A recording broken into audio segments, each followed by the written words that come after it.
The following is a Hoop Ball presentation.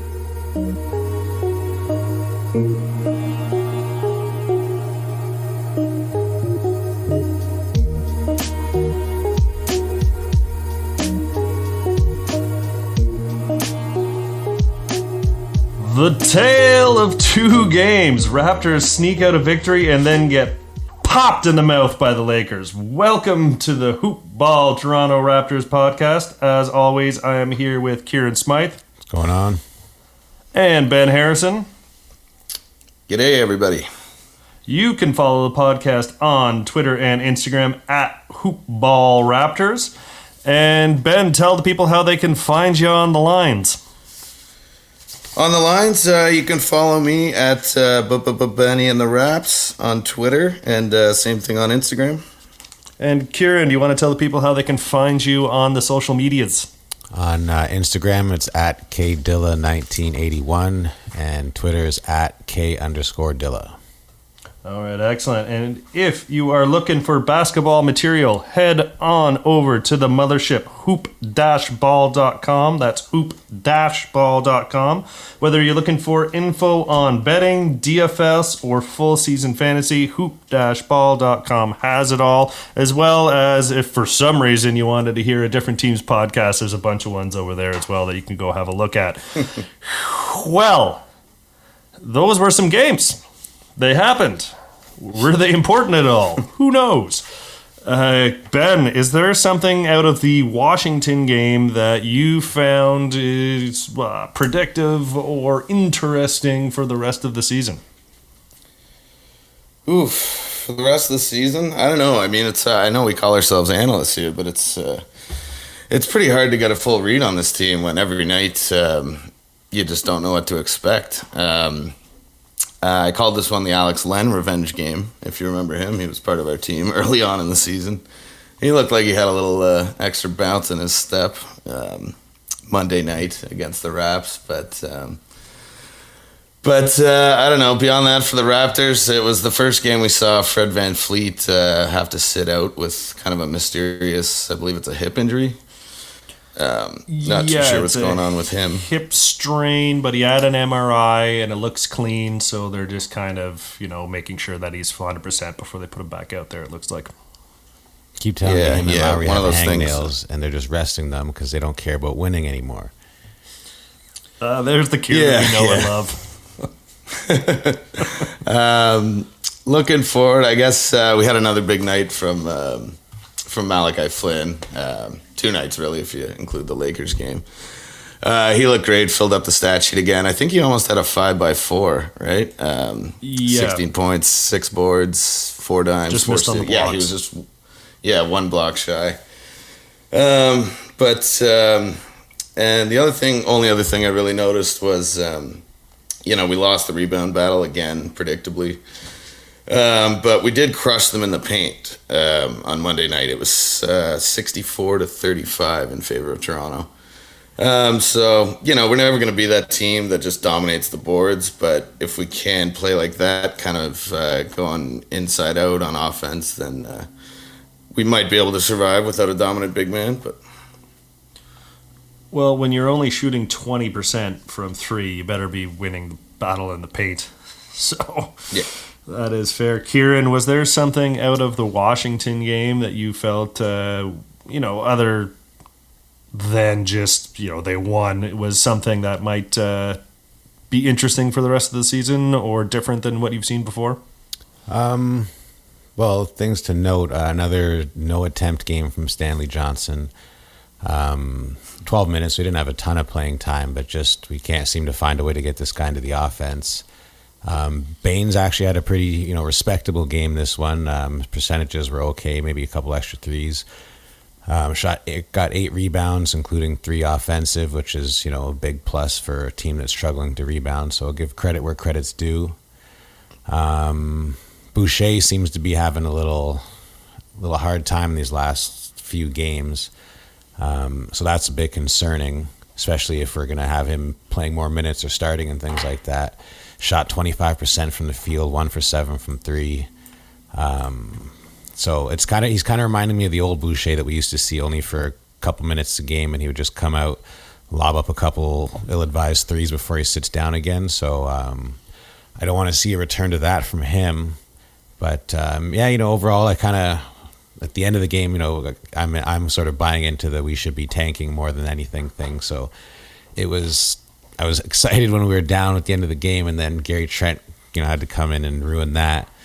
But, they were all excited, and again, if that was some pivotal turning point where team found our chemistry and got our, confidence back, sure, that would be a great thing. But, fast forward to last night's game against the Lakers, and we see that's not the case. So I feel like we got to win, but, I think we're going to do what we talked about last time, which is sort of win a few of these games, lose a few of these games, and just end up in mediocrity and not, do anything one way or the other. So we'll get to the Lakers game because obviously there was a lot going on, as far as why things happened the way they happened for that game. But just sticking with this Washington game in there for a second, Ben, I know you were talking about the rebound battle, and it's been a sticking point for us for a bit. Something that I noticed was early on, Alex Len was just bullying the centers as it started. And then what kept happening as well as, and we've talked about this a few times, the ball goes up on defensive rebounds. The Raptors all look at the ball bounce off the rim, and then Westbrook would just fly in and grab it as they were all just staring, looking at it, and get a second chance. Now, thankfully, it's Westbrook, and he likes just to put up random shots, so it didn't always hurt the Raptors. Mm-hmm. But until about the second half, the Raptors weren't giving that effort on the rebounds that you kind of need to see on the defensive end to ensure that someone like a Westbrook doesn't come in, because he's always going to go for it, right? That's just the nature of that kind of player. Yeah. And the Raptors seem to kind of be passive when it comes to that. I think Westbrook almost had a triple-double before half. Yeah, that's he right. did. One assist shot. I think he had a double-double yeah. At like the end of the first. Right. And there was rebounds and points that he had it in, right? And then he got the assist later on. But it's one of those things, you just, like, no Raptor was even close to double-digit rebounds in this game. Like, Bembry with 7, that was as close as you get. Oh, sorry, Baines. Yeah, Baines had 8, but that's over the whole game. And you said 3 of them were offensive, but part of that with Baines is he misses his first shot and then gets back and gets it in. So, we might have some reinforcement on the way. Did you hear the news just, about half an hour ago? They're signed a player to a 10-day contract. No, who was that? Yeah, Freddie Gillespie. In the last hour, he's an undrafted guy who's just playing as a free agent for the Memphis G League team. But he's 6'9", looks like he's up there for rebounding leaders in the G League. He's averaging 10.5 per game. So bringing him in to get a shot after what we saw the Lakers game last night. Yeah, I think part of that, though, is the Raptors needed to sign somebody based on the amount of injuries that they had. As far as to get I was expecting they might bring a guard. I was expecting they might bring a guard, but nothing wrong with bringing in another big body if he can give us 10, 15 minutes a night that we don't just Baines or Boucher. That's a plus, right? So. Yeah. No, that's fair enough. The team definitely needs something there. Sit Johnson. Hey, Stanley Johnson was +7 in that game, so you can't get too mad at him. Yeah, it's a team stat. There you go. One thing that definitely can be noted is without Fred and without Lowry, the 3 percentage just tanks for this team. I think in this game, it was 21% from 3. And, when you're kind of a 3-and-D team, or they're supposed to be a 3-and-D team, obviously you can't see that number and expect to win very many games. Somehow, obviously, they pulled this one off. But the main thing I think from this game would be Malachi Flint. He produced pretty well, played good defense, kind of remind me of an up-and-coming Fred VanVleet. Ben, was there anything that you saw from Flynn that, either way that impressed you or you were worried about? definitely. Like I said, yeah, he keeps filling up the stat sheet. He's doing it all out there. Yeah, since the first time we saw him, I thought he looked definitely looked like a young Van Fleet for sure. Warts and all, right? The good stuff and the bad stuff. He's definitely aggressive, right? He's going 100 miles an hour every time he's out there. Definitely raw on defense. Like I saw him get totally lost a few times in the game. Literally spun around a few times, losing his man. And there was one funny closeout in the fourth quarter where he ran about, 10 feet into the bench on a guy just right off the floor. But I like his game a lot. Like, he's definitely going to have a role here going forward. Looks like a guaranteed, at least a rotational piece for the future. So yeah, we that's good. But I mean, we're starting to see. Yeah, but we are seeing now with no Lowry and no Van Fleet, there is a bit of a hole there. Right? Like, he can't play Malachi can't play the whole game, and they traded Terrence Davis, so we really have a lack of ball handlers, I think, and playmakers, right? Gary, what do you think about Ben's last point there? Terrence Davis was never much of a playmaker, but still, could use him in. Even if just like I said, I hate on Stanley Johnson, but like if we could get less minutes, Terrence Davis, I'd rather see Terrence Davis in that role. Currently. But again, we hadn't been using him much in leading up to the trade deadline and all that. So, at the time, it probably seemed like the right thing to do, and it probably still was. But yeah, we definitely, with all the injuries and everything like that we have currently. We definitely have multiple holes to fill, and that's why we're seeing the results we've been seeing. So, yeah, did you and Stanley grow up in the same neighborhood or something? You're like Stanley is a generation away from me, but maybe. Yeah, his older brother or something was mean to you. Yeah. Those are both fair points, and it is something.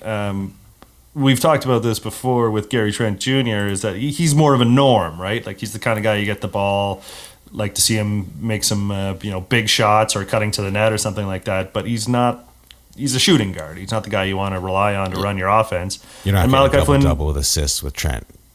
Yeah, exactly, right? Like, you're getting 1 or 2 a game, and that's just because if you have the ball for, 30 minutes in a basketball game, at some point you're going to pass to a guy who scores. I've seen him get a couple guys open pretty nicely. But yeah, no, generally speaking, I agree 100%. Yeah. And then Flynn he's at some point, we think that he'll be the point guard of the future, but he's a rookie. It's going to take some time. He's, wasn't, when he was brought in to play, after the G League, he wasn't expected that he was going to be running the offense. It was expected that he'd be doing it for maybe 10 minutes a game, sort of to give the other guys a rest, not 40 minutes a game. So, when Fred or Lowry or both get back, that might be something that, gets a little bit better. But let's get to the big thing here. How about that shot at the end of the game? Oh, yeah. That was, that's big time stuff. He, speaking of Gary Trent Jr. coming down the court, making sure that it goes in, nice little move to get himself open. What do you guys think about that? I'm happy he hit it. Like I said earlier, I was still at that point like, okay, good. We lost to a team that's, fighting for a bad position right now with us. They're just below us in the standings, so it would have been a nice 1-point swing. But yeah, it was good. I know we discussed whether or not, and it's been discussed, there was a foul or a push off at the end, which again, after seeing it, I was like, man, you got to call that. Take that point back. And they didn't. But, it was a great moment for him, and I'm sure he solidified him, amongst many Raptor fans who, were cheering the victory and everything like that. But for me, it was a little bit of a heartbreak because I'm looking to the future, not this season. You can't call that foul. Are you serious? Well, if it's a foul, it's a foul. Whether or not you can call it at this moment is a different conversation. But, he put his forearm into the guy's upper chest, so and then the guy LeBron to the ground. No, the guy didn't LeBron. The guy was running at his hands up to contest without fouling. If you get hit running sort of half sideways in the chest at full tilt, your momentum is going to, like, you're at the top of your body, right? So above center of mass, it's going to push you over. You're going to lose your balance. You can't you see that head snap back? Come on. The head, oh my goodness. The guy had his hands up, got pushed in the chest while sprinting, okay? Let's go do some field tests and see how you react. We'll film it. Put it up on our Instagram. I mean, the size difference between Gary Trent and Nito is about the size difference between you and I. So, yeah, it'd be pretty accurate. Yeah. But, I don't think there's is that much of a flop. Maybe a little bit, but I think, if I was running like that, especially with your hands up, like that's already like that's not good for your balance. That's making your center of balance go up and all that. So I think it was just an awkward way to get hit, but definitely that was a bit much of a push off running full speed. But, it is what it is. We got to win, which is kind of a good thing. So, but yeah, I think, any other circumstance, that was a foul for sure. And yeah, you sell fouls. That's the NBA we're playing in today. You try to sell the fouls. So, all right, there you go. Ben, push off, no push off. What do you think? Push off, no push off. I'm gonna ride the middle here. I think both things are true, to be honest. Like the guy, he definitely I wouldn't have called it. I would have gotten. I like the no call, but like he definitely did put a forearm into him. So like by the book, sure, it's a call. But I also think who was it? Neto got punished a little bit for the acting a bit. Like taking a flop like that in a key moment, yeah, you could see the refs didn't want to give it to him. So, but I did like the no call. It kind of reminded me of like the end of that March Madness game, right? You just a super exciting play, let the refs stay out of it. So, yeah. Well, they weren't calling anything else that game. Why start there? Yeah. Well, but with that shot, apparently Gary Trent has now surpassed Bruno Caboclo on the all-time franchise scoring list. So. Well, there you go. Big always a nice milestone. moment. The Brazilian Durant. That's right. He's still 2 years away. Yeah. So that was a game pretty much that we saw there where a G League-ish lineup for Toronto could get away playing against a team that does not play defense. And then, a similar lineup goes up against a team that does play defense in the next one. And we, get the results that we were a little bit more expecting. The Lakers, like I said, the final score wasn't that egregious, but at one point the Lakers were up by 34 points. The Lakers win 110-101. Ben, was there anything in this game that can be taken away as far as actual information, or was it just all noise? Definitely a lot of noise. I mean, it's surprising we got beat up that bad considering how thin the Lakers are right now, and they've been playing pretty awful themselves. And we just got spanked. I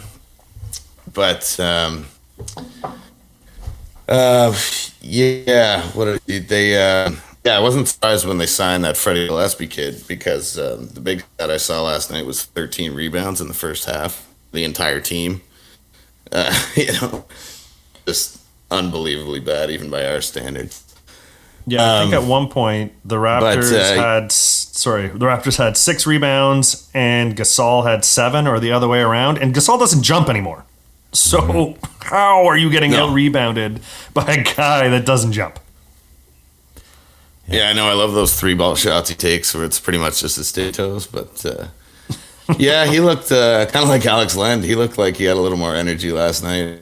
He finished with a pretty good line. I think he had in front of me 13 points. I think almost full double, handful of us. So he's also been barking about his role on that team with Andre Drummond coming in, but we'll see what happens there. Well, imagine they had Drummond out there too. Like they were already too big for us. So.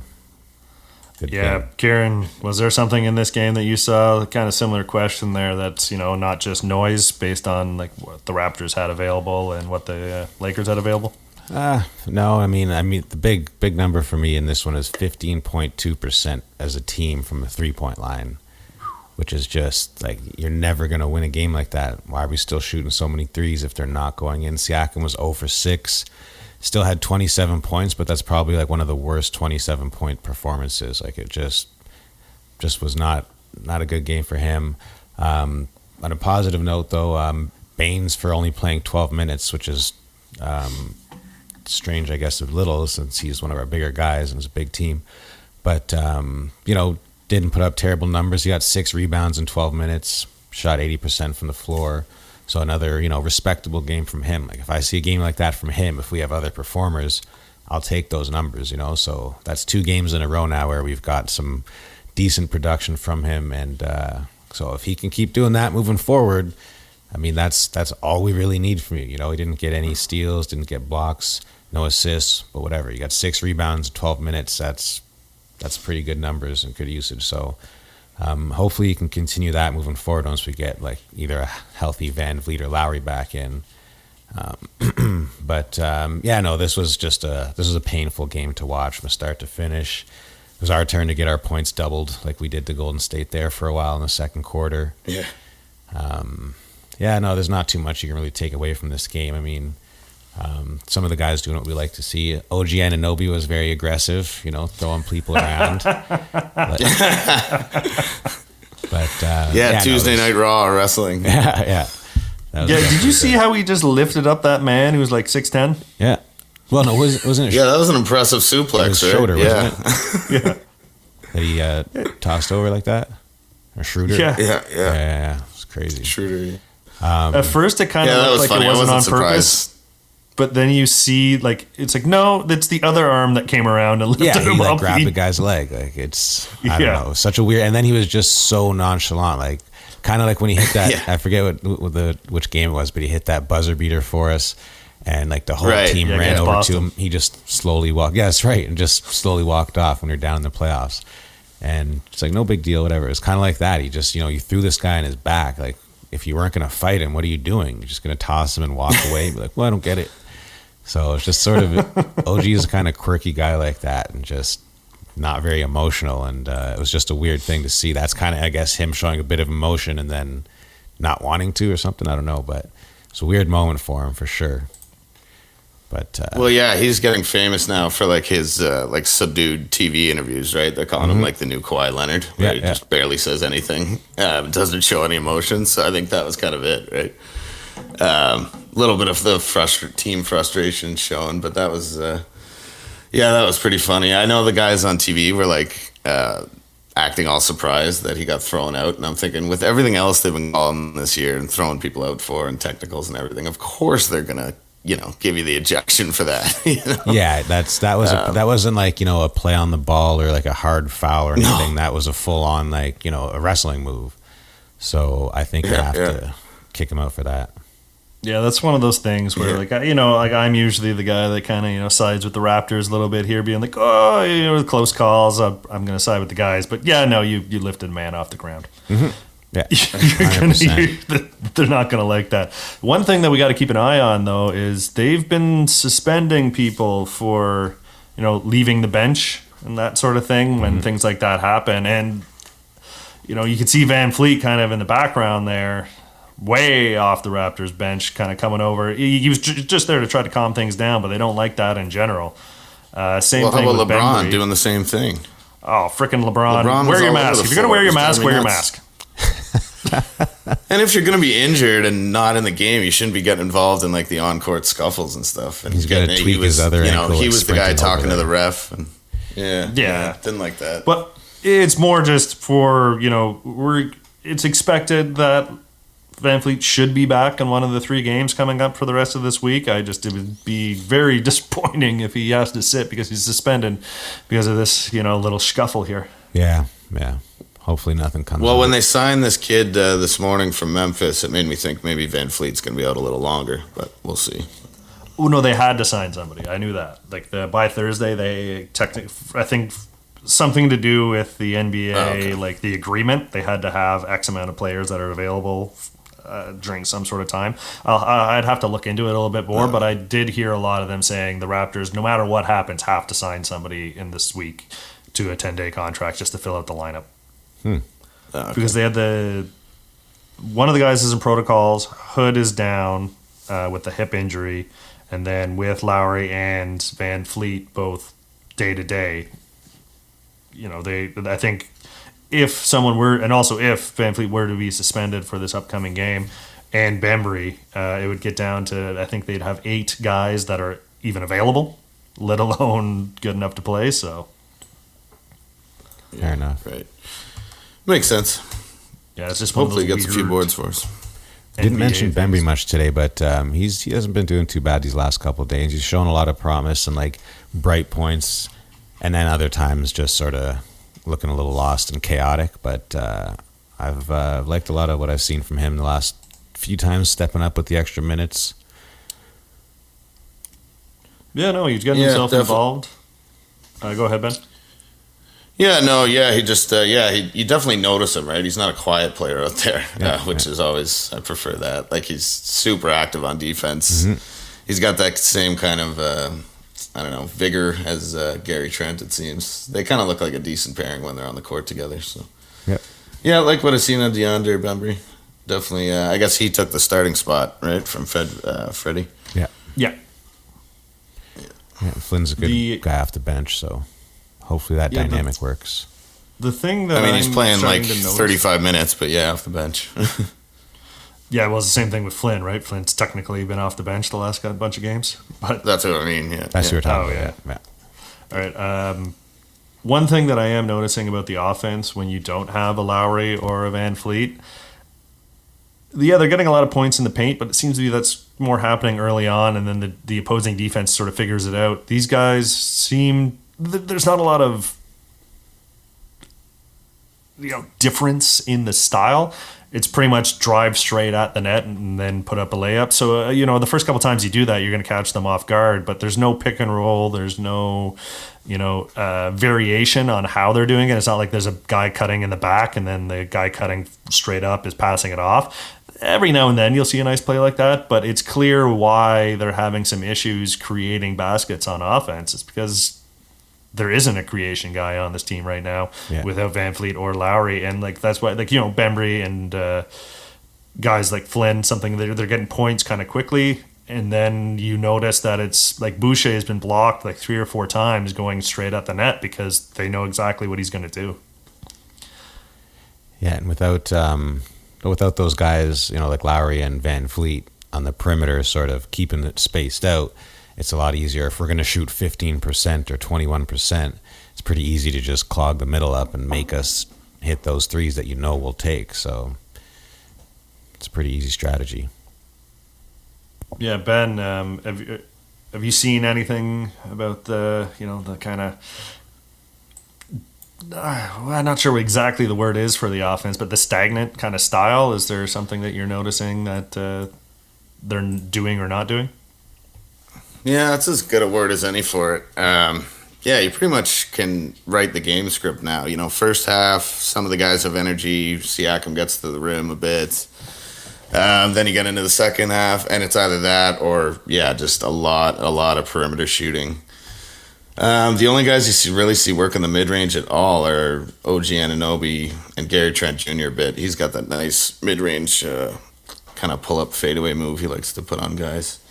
It was kind of fun. I don't know if you saw last night where he did another push-off, and then even he stopped, like waiting for the call, and then took the shot. Nobody called, like everybody just stopped playing. Only the ref didn't think it was. That was right before the OG thing, I think. I remember that, yeah. Yeah, it was, yeah. Yeah, it was getting a little, like, chippy, as they say in hockey out there. But yeah, like, we don't have that traditional, Aaron Baines isn't mobile enough to play in that dunker spot on the baseline and just catch a quick pass and just take it right to the rim quick. Like, a lot of help defense can come in the time between, Aaron Baines catching a ball and getting to the rim. So I don't know what the answer is. Obviously, without our 2 main creators, it's going to look a little rough out there. But again, we're rooting for a draft pick now, so keep it up, guys. One positive note to be taken there was Siakam did get to the line a bunch. He had 15 free throw attempts, which is what you kind of want to see from him. That means he's I don't going to know. the net. Kieran was right, though. That was like the worst 27-point game I've ever seen because I turned it off in the fourth quarter, and I think he only had like 10 points up to that point. You got so I don't know a lot what of happened. garbage It's just moments. all garbage kind, right? Yeah. Yeah. Well, he played 41, almost 42 minutes. So yeah, you're going to accumulate over that period of time. Kieran, nice to see. Stanley Johnson had a bucket. Yeah, a bucket. Yeah, attaboy. Hey. 1 for 2 from the field. Well, from 2, and then 1 for 1 from 2, and 0 for 2 from 3. So still not much usage from him. Just not a whole lot of, and -9. See, like your plus and minuses. He was -9 that game. But I mean, we got beat pretty bad, so most of us will be minus. But yeah, no, same thing. And 26 minutes, right? So that's 3 shots in 26 minutes. We have people with less minutes. Baines had 5 shots in 12 minutes. So I don't know. Like, he's not like, if Stanley Johnson was getting a bunch of steals or something, and he's all right on defense. Don't get me wrong. He's not useless back there, but just not putting up stats or anything. And we're just not getting. He's basically just running out there. Anybody could probably be better in that role, but we got to rest our guys. So we'll see what this new guy brings. But he might be able to take some minutes from Stanley Johnson if we actually use him, and he's not just to fill up the roster. So we'll see. But Stanley Johnson and Pat McCaw playing 1-on-1 would be interesting. Right? Yeah. Just 0 shots game. Yeah. Well, there you go. That kind of sums up the Lakers game. Like, it was one of those games where it shouldn't have been as close as it was. The Raptors, it's the back end of a back-to-back with a limited lineup, and then one of your main guys gets thrown out 10 minutes into the game. It's gonna affect how the game goes, but kind of what we expected. The Lakers kind of bullied the Raptors a little bit there, and it's time to move on to the next game. And the next 3 games essentially decide how the Raptors season goes, especially the next one up against this Thursday with the Bulls. They're starting to turn their season around with the new guys there. Vucevic just had another double-double. I'm thinking this is kind of where either if they win this game somehow without their players, then they'll have a lot of confidence. But I think we can expect it's going to be a difficult one coming up here. Ben, do you have any predictions for the end of the week here? Well, I think Kieran's already decided how the rest of the season's going to go. But, we'll see how it goes against that new-look Chicago team. I know they got their first win, finally, with Vucevic just the other night. He was pretty fired up about it. I fully expect a beatdown, if we're being honest. And then remind me, who do we got on the weekend? It's Cleveland again. Cleveland and then the Knicks. Saturday, Sunday. And the Knicks, right. Yeah, Knicks are playing for an actual playoff position for the first time forever, so I expect that to be a pretty competitive team. We've seen Julius has probably put himself in the MVP conversation this year, so at least most improved, I would say he's going to get that one. So and of course we get to watch Maple Jordan there, RJ Barrett, so that'll be fun. Well, there you go. We got some interesting games coming up. Obviously, the Cleveland game is what it is. Hopefully for Kieran, the Raptors lose that one and don't lose a position spot to the Cleveland, who's riding the lower end of the league this year. I can see us winning one of these, one of the 3 games. Probably won't be the Knicks because that's the back-to-back. We don't do well there. Probably won't be the Bulls. So I could see us, coming back from a loss in the Bulls, winning on Saturday, losing on Sunday. Just to, it's not what I want, but I can see us doing that because that's just the kind of team we are. And we got another back-to-back after that. That's crazy. It's been a wild week or 2 weeks. This team, you're right. The back-to-backs have not been pretty. 1 for 10 in back-to-back second games. So, hopefully we see some stuff. More exactly what you were saying last time we were talking. More development from Malachi Flint. Let's see Gary Trent Jr. get absorbed into this offense a little bit better. When the other guys are back. Hopefully we have Fred VanVleet back for the next couple of games just to see. He's trying to get his legs back after having the COVID aspect of the season there. So lots of stuff to see coming up for the guys. We'll see how it goes, but for everybody, I am Brendan Hodgins. I'm here, as always, with Kieran Smythe. Take care. Ben Harrison. Have a great day. And, as usual, we love you, B, and have a great day, everybody. We'll talk to you later. This has been a Hoop Ball presentation.